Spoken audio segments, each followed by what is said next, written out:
continuación, señora secretaria, por favor. Sí, señora presidenta. Primer punto, conocer y resolver sobre el informe para segundo debate del proyecto de Código de Comercio. Tiene la palabra el asambleísta Pavel Muñoz. Quiero recordarles a los señores y señoras asambleístas que en la sesión anterior ya se había leído justamente el documento del informe. Presidenta, buenos días. Legisladores, buenos días. Un saludo para todos y para todas. Contento, Presidenta, como legislador, contento como presidente de la Comisión de Régimen Económico, en representación no solamente de mi bancada, sino sobre todo de la comisión, que es una comisión evidentemente multipartidaria, que trabaja, diría yo, con profunda responsabilidad con el país. Contento de poner un código para conocimiento de la Asamblea Nacional en su segundo debate y contento con todas las modificaciones y elementos positivos que tiene este código para la ciudadanía. Es un código, voy a hacer rápido en la exposición porque seguramente voy a necesitar algún tiempo, es un código que tiene más de 1.300 artículos y que actualiza una norma de 1906 y de ahí su trascendencia. Con lo cual quisiera hacer un pequeño anuncio metodológico, si cabe, al conjunto de la Asamblea. Le he pedido autorización a la presidenta de la Asamblea Nacional para que este tema al menos se debate en 2 ocasiones y tengamos una tercera de discusión, por la importancia del código, por la cantidad de artículos y porque seguramente el debate en el segundo pleno podrá mejorar evidentemente algunos elementos del código. Este tema es muy importante. El código que hoy está vigente data de 1906. Tiene reformas en los años 60, pero fundamentalmente data de 1906. Tiene un conjunto de disposiciones anacrónicas, tanto así que no se reconoce la capacidad de mujeres para comerciar, que se regula el comercio por barco de vela o que las notificaciones se hacían por carteles. Es un código entonces nuevo, actualizado, elaborado como proyecto del gobierno anterior, del expresidente Correa, que con responsabilidad tomó la decisión de que se pueda actualizar un código que data de tantos años atrás, y por lo tanto es un código que en este momento suma 1.348 artículos. Recordarles a los señores asambleístas que los códigos son en sí mismos leyes importantes porque permiten que la dispersión normativa pueda ser articulada en un código. Pensemos 2, por ejemplo, el Código Orgánico que regula la organización del territorio, las autonomías y descentralización. Sumó dentro de sí cerca de 10, de 12 leyes que antes estaban dispersas, la del régimen municipal, la del régimen provincial, la de las preasignaciones. O pensemos, por ejemplo, en el Código Monetario Financiero, que también teniendo normativa dispersa fue consolidado en un solo código. Así que desde su propia concepción, esta es una ley importante en tanto es un código y evidentemente desde también su actualización. ¿Qué regula el código? Toda actividad comercial y económica en el país, las relaciones entre comerciantes y no comerciantes, el nacimiento, la ejecución, la modificación, la extinción y las responsabilidades posteriores de los contratos mercantiles, los requisitos para ser comerciante, la regulación de títulos de crédito. ¿Qué no regula este código? Que es importante tenerlo en mente. No van a encontrar ustedes ahí disposiciones financieras porque hay la ley pertinente, no van a encontrar ahí la regulación de actividades de la administración pública relacionadas con esta materia porque no es pertinente, ni tampoco las materias como derecho del consumidor, cheques o valores o mercado de valores que están en otros cuerpos legales. Creo que es importante hacer una cronología de este código. Insisto, una iniciativa del expresidente Correa que sobre lo caduco del código había decidido que se pueda tener la integración y la actualización de las materias comerciales. Por lo tanto, este proyecto fue enviado por primera vez el 9 de enero del 2015 a la Asamblea. La Asamblea se demora cerca de un año de hacer una revisión, evidentemente de un código extenso, y el 15 de diciembre del 2015 asigna el proyecto a la Comisión de Régimen Económico. Esta comisión el 30 de enero del 2017 aprueba el informe para el primer debate. El 8 de mayo del 2017 aprueba el informe para segundo debate y es en ese momento cuando nosotros entramos a la Asamblea Nacional. Teniendo nosotros la posibilidad de simplemente dar trámite para que pase la discusión del Pleno, lo que hicimos me parece que es lo pertinente y lo responsable. Pedir una autorización para que se extienda el plazo de presentación del informe de segundo debate y hacer un conjunto de mejoras a el texto que está presentado en este momento. Nosotros hicimos 12 sesiones de comisión, 21 reuniones de trabajo Involucramos a 19 actores públicos y privados, por ejemplo, la Superintendencia de Compañías, por ejemplo, la DINARDAD, el Consejo de Judicatura, la Fiscalía General, el Servicio de Rentas Internas, el Registro Mercantil de Guayaquil, o actores privados como la Asofactor, Cámara de Comercio de Quito, Hispana de Seguros, los sectores de transportistas, los grupos de distinta representación gremial en el caso del comercio. ¿Qué hizo la comisión? Armonizó la redacción con la terminología internacional, acogió las observaciones efectuadas de distintos gremios, fundamentalmente en 3 ejes, en el caso de seguros, tan importante de discutirse en este momento. Colegas asambleístas, tampoco nos distraigamos de los temas que son de profundo interés para la ciudadanía. El hecho de que les hayan metido la mano al bolsillo y que les hayan hecho débitos indebidos de cosas que no autorizaron es un tema que podríamos también poner límites en este código, porque no puede hacerse esto si no cuenta con la autorización del beneficiario. También los temas de transporte, que hay una importante actualización, las facturas comerciales que hoy pueden ser negociables y que haya coherencia con otras normas, como por ejemplo la Ley de Medicina Prepagada o el Código Orgánico de Procesos.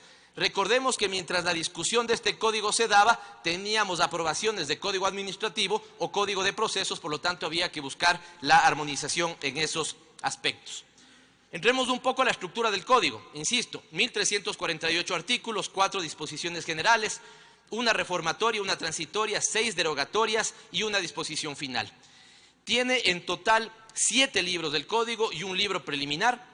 Estas son las reglas generales, el primer libro de la actividad mercantil, el segundo de las personas e instrumentos de comercio, el tercero los títulos, valores y los títulos de crédito, el cuarto las obligaciones y los contratos mercantiles, quinto de los contratos mercantiles, que es un texto extenso, lo mismo que el sexto, que tiene que ver con toda la temática de seguros, excepto los de medicina prepagada, que tienen una ley aparte, y los contratos de transporte, que de manera interesante hoy están homologados en esta ley, es decir, el tema de transporte marítimo, aéreo, terrestre y multimodal son ya parte de una sola normativa legal.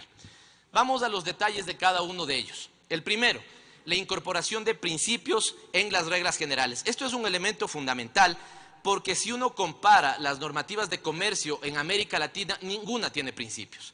Y aquí hemos incorporado principios como la libertad de actividad comercial, la transparencia, la buena fe, la licitud de las actividades comerciales, la responsabilidad social ambiental y evidentemente el comercio justo. Se le da un mayor valor a la costumbre mercantil, en tanto ya no tiene que pasar 10 años para que un acto se convierta en costumbre mercantil, sino 5, como es este caso. Evidentemente tiene que haber una prueba regulada con testimonios y con precedentes jurisprudenciales. El título primero ya habla de la actividad comercial y de los actos de comercio, donde aquí hay un cambio de paradigma de manera interesante, un importante cambio de paradigma. Ya no todo gira en torno al acto de comercio, sino que la normativa en este momento gira en torno al comerciante y se moderniza el concepto de comerciante. Aquí, en los debates con los especialistas en esta materia, me parece que es importante que nosotros interioricemos un principio. En casos comerciales, el derecho se pone a favor de la costumbre y no es que necesariamente el derecho marca las costumbres comerciales.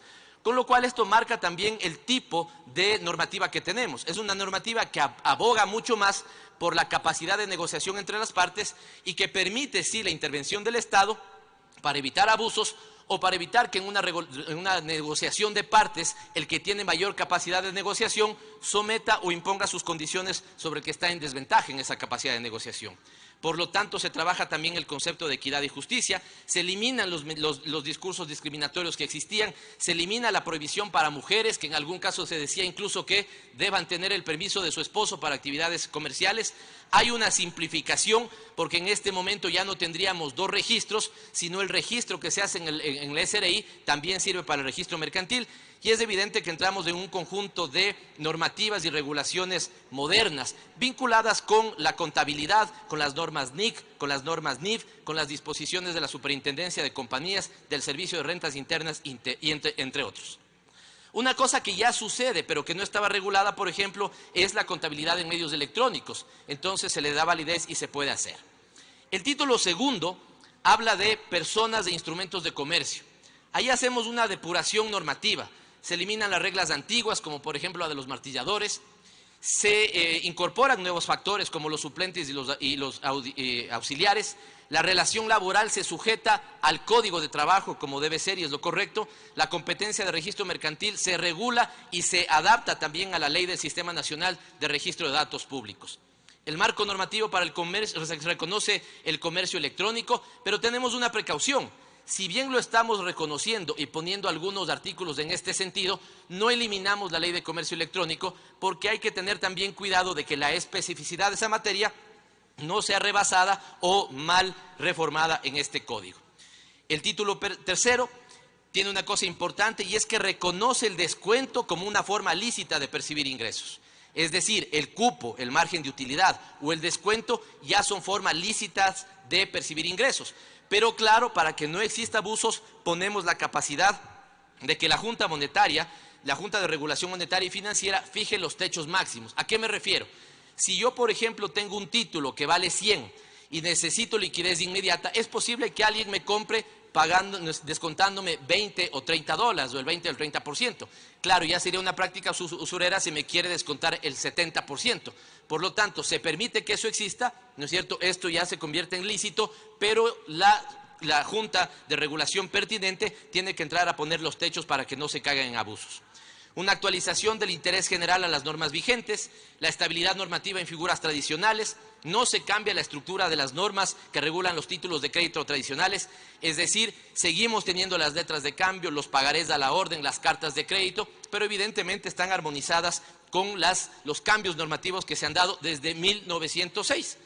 Se rediseña el factoring, que es una cosa muy importante, es decir, se reconoce legislación sobre facturas comerciales negociables. Los conceptos de facturas físicas, de facturas electrónicas y facturas desmaterializadas se incorporan en este código. Se da un plazo de prescripción de todas las actividades que busca que sea homologado con el código administrativo, por lo tanto ahí se plantean 5 años, cuando en alguna otra ocasión temas como la caducidad de que yo pueda reclamar elementos en un contrato de seguros estaban para 2 o para 3 años, en este momento se armonizan todos con otras leyes, el Código Civil, hacia 5 años. Hay un título muy importante como el libro cuarto que habla de las obligaciones y los contratos mercantiles en general. Se reconoce jurídicamente la obligación mercantil, los actos preparatorios, la responsabilidad precontractual. Se perfecciona el consentimiento en la celebración de contratos. Aquí también hay un tema muy importante.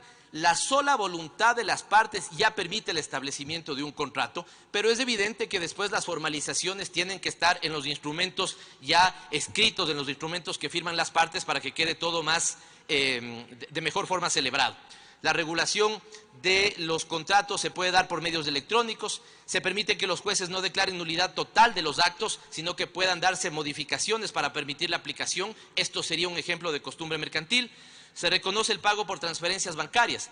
Fíjense en cuántas transferencias bancarias hacen los ciudadanos y además cuánto les cobran los bancos por hacer transferencias bancarias, pero no estaban reconocidos en la legislación y este código ya lo implementa.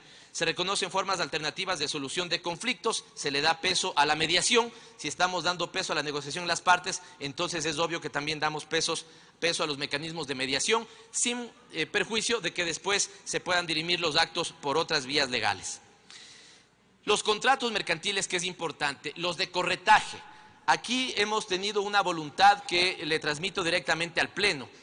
No hemos hecho una actualización de la ley de corretajes porque conocemos que hay un proyecto que debería tratarse en alguna otra mesa legislativa, pero sí hemos dejado listo el camino para que una vez que se dé la actualización de la ley de corretaje, inmediatamente se codifique con esta normativa legal. El contrato de suministro se regula, el sistema de distribución, el general, la distribución, la franquicia, el know-how, o sea, el uso del conocimiento, también son parte de esto. La colaboración empresarial como el joint venture, los consorcios mercantiles, los créditos comerciales, los créditos revolventes, la cuenta corriente mercantil, prestación de servicios mercantiles y la operación logística son nuevas formas de contrato. Fíjense en lo que pasaba con una normativa que databa de 1906. Evidentemente, estos contratos mercantiles que yo he señalado no estaban reconocidos ni regulados. Se regula la transferencia entre las empresas, el arrendo mercantil y el leasing como formas válidas también. En el tema de seguros, creo que hemos encontrado el mejor término para la redacción de este libro. ¿Por qué? Tenemos dos lógicas que han sido adecuadamente compatibilizadas y un principio que habría que incorporar. Las dos lógicas es cuál es la lógica de quienes se dedican al tema de seguros. Y es evidente que esa lógica va a buscar mayores beneficios para ellos. ¿Cuál es la lógica de las autoridades de control? Es una lógica que va a tener resguardos de control. Hemos buscado una adecuada consolidación entre las dos lógicas, que se vea adecuadamente representado quien está en esa actividad, pero que no se vea perjudicada la actividad de regulación y de control del Estado. Y una cosa importante en ese sentido es que nos hemos puesto del lado de los asegurados y no del lado de las aseguradoras. Por ponerles un ejemplo, un asegurado puede de manera unilateral terminar un contrato de seguro, pero la aseguradora no puede de manera unilateral terminar el contrato. Tiene que hacerlo debidamente motivado, valiéndose de las causas que están en este código, y me parece que eso es un elemento importante. Se perfecciona el contrato de seguros de una manera formal a una manera consensual. Si, por ejemplo, yo como ciudadano me pongo de acuerdo con una aseguradora y quiero cubrir mi carro, el carro queda cubierto desde el momento en que yo me pongo de acuerdo con él. Pero la formalización del hecho está dada 2 o 3 días después, cuando yo firmo el contrato efectivamente. Ahí está la voluntad del asegurador. Pero si llegara a haber un perjuicio en esos 3 días que yo todavía no he firmado el contrato, ya por el elemento del consenso, ese bien estaría cubierto. Se tiene cobertura desde el perfeccionamiento, por lo tanto, se regula la forma de redacción de las pólizas. Ciudadanos, a todos los ciudadanos y ciudadanas, pero también aquí en la Asamblea Nacional, hemos sido víctimas o no de la letra chiquita en los contratos comerciales. Totalmente víctimas de la letra chiquita.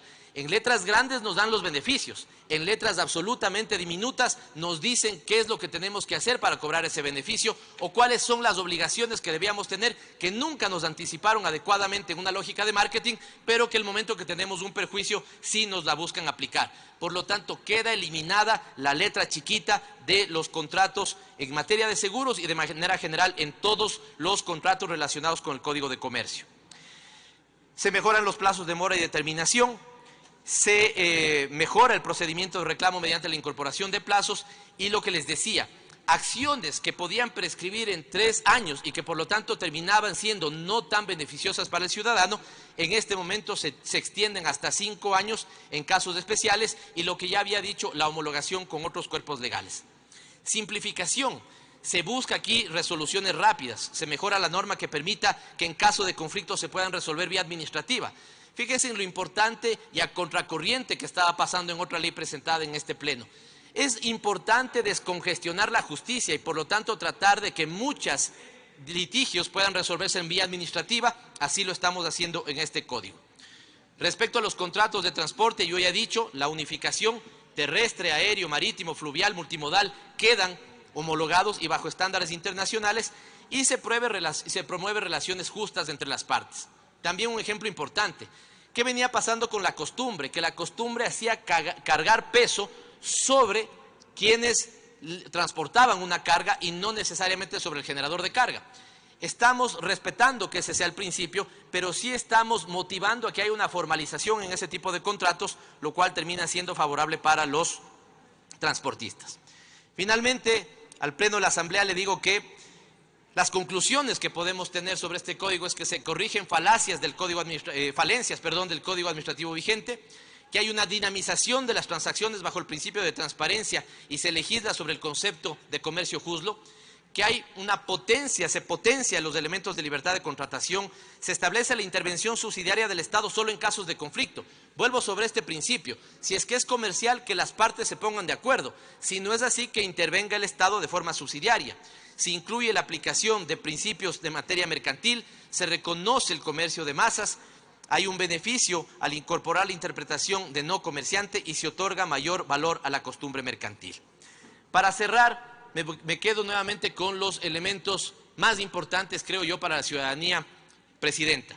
Primero, es esto lo que debemos hacer, discutir leyes que resuelven la vida del ciudadano. Es esto lo que debemos hacer, discutir leyes que cobijan las expectativas del ciudadano. Es esto lo que debemos hacer en este pleno, actualizar normas como en este caso que datan de 1906, con reformas puntuales en los años 60, pero que evidentemente hoy están caducadas. Es esto, como entendimos en el periodo anterior, que es lo que debemos hacer, codificar. No puede ser que sigamos siendo cómplices de la dispersión normativa. una ley por aquí, otra ley por acá, y aumentemos el gran número de leyes que tiene el país, sino que más bien consolidemos códigos donde distintas materias relacionadas estén dentro de un marco legal. Quiero terminar felicitando sinceramente al equipo de trabajo, que en este caso tuvo una participación valiosa del secretario de la comisión, con los asesores de asambleístas de distintas bancadas que pusieron a sus asesores para este trabajo colectivo. Quiero agradecer sinceramente a todos los miembros de la comisión, porque con una votación unánime y con un trabajo de manera de consenso hemos podido hacer las mejoras que ameritaba. Insisto sobre este tema, ya estaba listo este tema en la asamblea anterior. Sin embargo, decidimos hacer modificaciones y topamos cerca del 13% de la ley y en este momento tenemos una buena ley. Felicito a todos los miembros de la comisión por permitirnos un trabajo de calidad, de altura y útil para el país. Y finalmente quiero motivar para que ustedes lean este código. Es evidente que nos va a tomar algún tiempo hacerlo, más de 1.300 artículos. Por eso la autorización que hemos tenido de la presidencia es tener una reunión de debate hoy, tener una segunda reunión de debate, que nos repleguemos nuevamente en la comisión y que de manera conjunta todos los miembros podamos acoger o no acoger lo que se plantee en los debates para que esta ley pueda ser aprobada, pero estoy muy contento con que la ciudadanía pueda contar, seguramente en 3 semanas ya, o no más de ello, un código actualizado, un código útil, un código donde el derecho está puesto al servicio de la costumbre mercantil y donde sobre todo creo que podemos dar, lastimosamente no lo hacemos siempre, estamos acostumbrados a dar malas noticias, pero en esta sí podemos dar buenas noticias al país y a la ciudadanía. Gracias, Presidenta.